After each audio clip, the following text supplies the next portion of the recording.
हमारे समाज में भी लालू प्रसाद यादव जी जैसे योद्धा नेता जन्म लेते, संघर्ष करते, लड़ाई लड़ते, आज हमें आरक्षण मिल गया होता। कल तक निषाद के बेटा को, मल्ला को कोई जानता नहीं था, पहचानता नहीं था। आज बिहार ही नहीं, पूरे देश के लोग जानने पहचानने लगा। साथियों, ये आपका और हमारा एक ताकत है। साथियों, दूसरे पार्टी के पीछे घूम घूम कर अपनी सारी जिंदगी बिता देता था, एक टिकट नसीब नहीं होता था। लेकिन आज निषाद का बेटा टिकट मांगता नहीं है, टिकट बांटता है। ये हमारी ताकत है साथियों, ये हमारी पहचान है। एक ओर से नमस्कार साथियों, नमस्कार साथियों।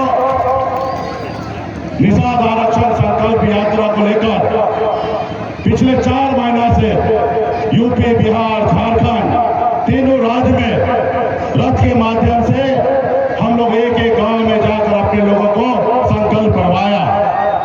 उसके बाद अभियान को तेज करने के लिए हम लोगों ने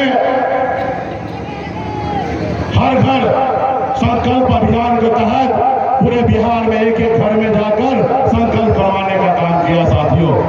और आज यूपी, बिहार, झारखंड में 14 जगह जनसभा करने का निर्णय हमने लिया। ये 8वां जनसभा है, 10वां जनसभा है। इससे पहले भी हमने भागलपुर में, पीरपैंती में कार्यक्रम था। अभी आपके बीच में हरिमार में, मुंगेर जिला में कार्यक्रम है साथियों। इस कार्यक्रम का एक ही मकसद है कि निषाद समाज को इस आजाद भारत में मान सम्मान अधिकार मिले। मेरा मानना है कि जब देश एक है, देश के संविधान एक है, देश के प्रधानमंत्री एक है, देश के गृह मंत्री एक है, तो फिर हमारे साथ भेदभाव क्यों? जब हमारे भाई को बंगाल में आरक्षण मिल रहा है, जब हमारे भाई को दिल्ली में आरक्षण मिल रहा है एससी का, तो बिहार, झारखंड और उत्तर प्रदेश में क्यों नहीं? जबकि ये बिहार, उत्तर प्रदेश, झारखंड, उड़ीसा सब पहले एक ही राज्य हुआ करता था। समय के अनुकूल राज्य बंटवारा हुआ, लेकिन निषाद तो वही है। मान लीजिए एक घर में 4 बेटा, और 4 जब छोटा छोटा होता है तो एक ही घर में रहता है। जब परिवार बड़ा होता है तो अलग अलग घर बना लेता है। तो इसका मतलब तो ये नहीं कोई पिताजी का बेटा नहीं है, सब एक ही परिवार के लोग हैं। उसी तरीके से ये देश हमारा है, एक ही संविधान से पूरा देश चलता है, फिर हमारे साथ भेदभाव क्यों?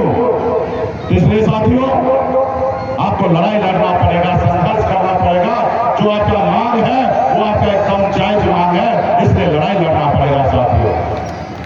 अगर सर उठा के जीना है, मान सम्मान अधिकार के साथ जीना है, अगर आप चाहते हैं कि आपके बच्चे अच्छी जिंदगी जिए, तो इसके मात्र 2 काम करना है। एक रोटी कम खाइए, लेकिन अपने बच्चे को पढ़ाइए, लिखाइए, काबिल बनाइए। जब तक आपका समाज शिक्षित नहीं होगा, तब तक आपका समाज आगे नहीं बढ़ेगा। इसलिए बच्चे को पढ़ाइए, लिखाइए। और दूसरा, अपने अधिकार के लिए संघर्ष कीजिए, अपने अधिकार के लिए लड़ाई लड़िए। जब तक आप अपने अधिकार के लिए लड़ाई नहीं लड़िएगा, तब तक आपको अधिकार नहीं मिलेगा साथियों, तब तक आपको अधिकार नहीं मिलेगा। जैसे कभी हमारे पूर्वज पौने 200 साल अंग्रेज से लड़ाई लड़ा, तब हमारा देश आजाद हुआ। उसी तरीके से संघर्ष आपको करना पड़ेगा। आजादी के बाद बाबा साहब भीमराव अंबेडकर ने हमें एक शक्ति दिया, हमें एक ताकत दिया, हमें एक लोकतंत्र में संविधान बना के दिया, और हमारे पास ऐसी शक्ति दिया जिससे हम अपने भविष्य को बेहतर कर सकते हैं। लेकिन उस शक्ति को आप लोगों ने, हम लोगों ने कभी पहचाना नहीं साथियों। वो क्या शक्ति है मालूम है? पहले राजा के घर में बच्चा जन्म लेता था, वही राजा बनता था। रानी के कोख से बच्चा जन्म लेता था, वही राजा बनता था। लेकिन आजादी के बाद बाबा साहब भीमराव अंबेडकर ने हमें एक शक्ति दिया। उन्होंने कहा इस देश के लोगों को कि अब राजा का बेटा राजा नहीं बनेगा, रानी के कोख से बच्चा जन्म लेगा, जरूरी नहीं है कि वही राजा बनेगा। अब इस देश का राजा वही बनेगा जिसके पास वोट गिराने का ताकत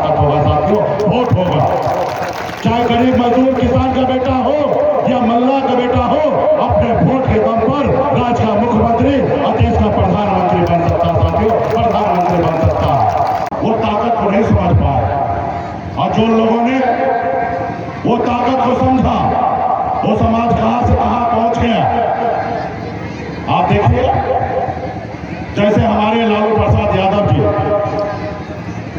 बहन मायावती जी, उत्तर प्रदेश के नेता मुलायम सिंह यादव जी, हमारे बिहार के दलित के नेता स्वर्गीय पासवान जी, ये लोग भी गरीब घर में जन्म लिया, संघर्ष किया, अपने वोट को ताकत को समझा और अपने हक अधिकार के लिए उन्होंने लड़ाई लड़ा।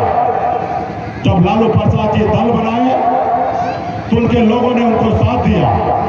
जब उनके लोगों ने उनको साथ दिया तो उनके दल को बल मिला, और जब दल को बल मिला तो 15 साल बिहार का मुख्यमंत्री लालू प्रसाद यादव जी थे। और जब बिहार का मुख्यमंत्री थे तो उनको दल को बल मिला तो उनके समाज का हर समस्या का हल हुआ साथियों, हल हुआ। और ये पैसे के दम पे नहीं हुआ, ये कोई पैसे के दम पे नहीं हुआ, ये वोट के दम पे साथी, वोट के दम पे हुआ। उसी तरीके से आपको भी अपना वोट को ताकत को समझना पड़ेगा, आपको संघर्ष करना पड़ेगा, लड़ाई लड़ना पड़ेगा। आप बताइए ना, आज निषाद का बेटा आरक्षण लेने के लिए 77 साल के बाद भी आज लड़ाई हम लड़ रहे हैं, आरक्षण की लड़ाई लड़ रहे हैं। आप बताइए, 77 साल बीत गया और आज भी हम संघर्ष कर रहे हैं। काश अगर हमारे समाज में भी लालू प्रसाद यादव जी जैसे जो था नेता जन्म लेते, संघर्ष करते, लड़ाई लड़ते, आज हमें आरक्षण मिल गया होता। और जब हमें आरक्षण मिल गया होता तो क्या लाभ होता मैं बताता हूं। आज निषाद का बेटा यूपी, बिहार, झारखंड में एक भी निषाद का बेटा कलेक्टर नहीं है। अगर हमें आरक्षण मिल गया होता तो आज निषाद का बेटा कलेक्टर होता, एसपी होता, एसडीओ होता, बीडीओ होता, सीओ होता, डॉक्टर होता, इंजीनियर होता, लेकिन नहीं है। इसका दोषी कौन है? इसका दोषी वो जो दिल्ली में बैठे हैं, वो दोषी है। और दूसरा दोषी कौन? दूसरा दोषी आप और हम है कि हम अपने हक अधिकार के लिए संघर्ष नहीं किया, लड़ाई नहीं लड़ा। काश अगर हम 30-40 साल पहले लड़ाई लड़ते, आज ये दिन देखना नहीं पड़ता साथियों, ये दिन देखना नहीं पड़ता। इसलिए साथियों, संघर्ष कीजिए, लड़ाई लड़िए, अपने लिए नहीं, अपने आने वाला पीढ़ी के लिए लड़ाई लड़िए साथियों, अपने आने वाला पीढ़ी के लिए लड़ाई लड़िए। आज मुझे देखिए, आज इस मुकाम तक मैं पहुंचा हूं, मैं संघर्ष की बदौलत पहुंचा हूं। मैं कोई रतन टाटा या अंबानी के घर में जन्म नहीं लिया, मैं भी साधारण परिवार में जन्म लिया, जहां पे पिताजी मछली मारते थे, दादाजी मछली मारते थे, ऐसे घर परिवार में मेरा जन्म हुआ। जहां अगर एक रोज मछली ना मारे तो दूसरे रोज घर पे खाना कैसे बनेगा, उसके लिए समस्या था। घर परिवार को छोड़कर बम्बई जैसे शहर गया, मेहनत किया, संघर्ष किया, 900 रुपये महीने पे नौकरी करता था, लेकिन संघर्ष की बदौलत बम्बई जैसे शहर में कामयाबी का झंडा गाड़ा, बेहतर जिंदगी जीने लगा। फिर मैं मुड़ के देखा तो लोग तो चांद पे घर बनाने के लिए सोच रहा है, लेकिन मैंने देखा कि हमारे लोगों के लिए इस धरती पर रहने के लिए घर नहीं है, उनके घर पे जाने के लिए रास्ता नहीं है।